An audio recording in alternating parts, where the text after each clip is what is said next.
बचाओ बचाओ, कोई बचाओ मुझे, बचाओ बचाओ, कोई बचाओ तीनों मुझे। लोकों में गूंज रही थी ये पुकार। ये किसी साधारण मनुष्य की नहीं, स्वयं महर्षि दुर्वासा की थी।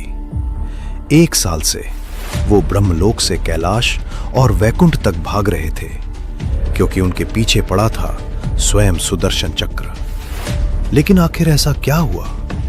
ये कथा है सूर्यवंशी राजा अम्बरीश की, जिनका वैभव असीम था, पर हृदय में केवल एक ही सिंहासन था, भगवान विष्णु की भक्ति। उन्होंने एकादशी व्रत का कठोर नियम अपनाया था। निर्धारित समय पर पारण करना अनिवार्य था। उसी समय द्वार पर आ पहुंचे महर्षि दुर्वासा।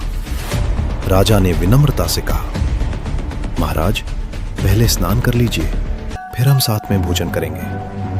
परंतु दुर्वासा जानबूझकर विलंब करते रहे। समय रेत की तरह फिसलता गया।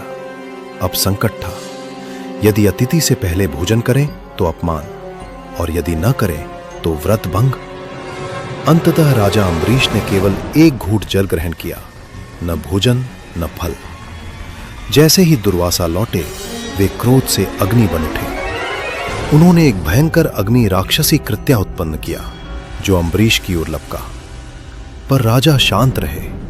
उनके होठों पर केवल एक नाम था, नारायण। तभी आकाश को चीरता हुआ प्रकट हुआ सुदर्शन चक्र। उसने पल भर में राक्षस को भस्म कर दिया, और फिर उसका अगला निशाना बने स्वयं दुर्वासा। डरकर दुर्वासा भागे, पहले ब्रह्मा के पास, पर उन्होंने हाथ खड़े कर दिए। फिर भगवान शिव के पास गए, पर उन्होंने भी कहा, मेरा त्रिशूल भी असमर्थ है। अंत में वे पहुंचे भगवान विष्णु के पास। विष्णु ने मुस्कुराकर कहा, मैं तो अपने भक्त के अधीन हूं, तुम्हें बचा सकता है तो केवल अम्बरीश। अब भयभीत दुर्वासा दौड़े दौड़े वापस आए और राजा अम्बरीश के चरणों में गिर पड़े। राजा ने न क्रोध किया न अहंकार। उन्होंने तुरंत उन्हें क्षमा कर दिया, और उसी क्षण सुदर्शन चक्र शांत हो गया।